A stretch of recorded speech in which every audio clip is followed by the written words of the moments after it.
নাবালিকা প্রেমিকাকে খুন করে পুঁতে দেওয়ার অভিযোগ প্রেমিকের বিরুদ্ধে। ঘটনাটি ঘটেছে নদিয়ার ভীমপুর থানার আদাপোতা গ্রামে। অভিযুক্ত প্রেমিক ফারুক মণ্ডলকে গ্রেফতার করেছে পুলিশ।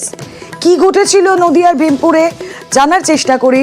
আমাদের প্রতিনিধি সমীর রয়েছেন সঙ্গে। সমীর, কি আক্রোশ থেকে এই ধরনের ঘটনা ঘটানো হলো এখনো পর্যন্ত পুলিশ জিজ্ঞাসাবাদ করে কি জানতে পেরেছে?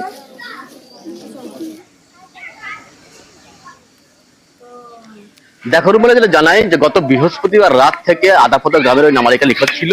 পরিবারে যেটা দাবি, রাত 1টা নাগাদ যখন বাইরে যায় ঠিক সেই সময় কয়েকজন তাকে কি অপহরণ করে নিয়ে যায় এবং সেই সময় পরিবারের লোক তারা বুঝতে পারে, তারা খোঁজাখুঁজি শুরু করেন এবং গতকালকে তারা থানায় লিখিত অভিযোগ দায়ের করেন এবং তারা জানিয়েছেন যে পাশের গ্রাম নারায়ণপুরের এক যুবকের সাথে ফারুক মণ্ডল, তার সঙ্গে ওই নাবালিকার ভালোবাসার সম্পর্ক ছিল এবং সম্ভবত সেই তাকে অপহরণ করেছে, এরকম একটা পরিবারের থেকে দাবি করা হয় এবং থানায় অভিযোগ দায়ের করা হয়। গতকাল কারণটা কি?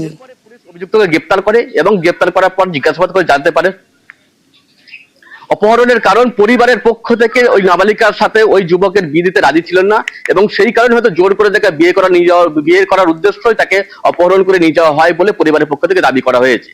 এবং এর পরিপ্রেক্ষিতে যখন থানায় অভিযোগ দায়ের করা হয়, অভিযুক্তকে পুলিশ গ্রেপ্তার করে গতকাল রাতে। তাকে জিজ্ঞাসাবাদ করার পরে পুলিশ জানতে পারে যে সেই এই নাবালিকাকে খুন করে মাটিতে পুঁতে দেওয়া হয়েছে এবং পাশেই একটা খাল রয়েছে, খালের পাশে জঙ্গলে, গ্রামের খালের পাশে জঙ্গল থেকে জঙ্গলের মধ্যে তাকে পুঁতে দেওয়া হয়েছে এবং সেই জায়গাটাকে ইতিমধ্যে পুলিশ চিহ্নিত করতে পেরেছে এবং ঘিরে রাখা হয়েছে। আজকে ওই যুবককে আদালতে পাঠানো হবে এবং আদালতের অনুমতি নিয়ে ওই মৃতদেহ তুলে ময়নাতদন্তের পর পাঠানো হবে। এরপরে জানা যাবে খুন এবং খুনের সঙ্গে ধর্ষণ আছে কিনা এ বিষয়ে কিন্তু পরিষ্কার হবে এবং এর পাশাপাশি ওই যুবককে নিজেদের হেফাজতে নিয়ে পুলিশ জিজ্ঞাসাবাদ করে জানতে চাইছে এই ঘটনায় সে একা জড়িত না অন্য কেউ জড়িত রয়েছে। রুমেলা, বেশ।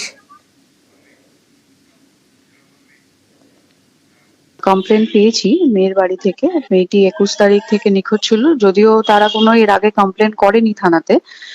গতকাল রাতে ওনাদের কমপ্লেনের বেসিসে আমরা ছেলেটিকে অ্যারেস্ট করি এবং আজকে ছেলেটিকে পিসিতে আমরা পাঠাবো এবং ওর বয়ানের ভিত্তিতে আমরা জায়গাটা দেখবো যে কোথায় ও করে রেখেছে, স্পট ভিজিট করব, ওখান থেকে বডি রিকভারি করার চেষ্টা করব।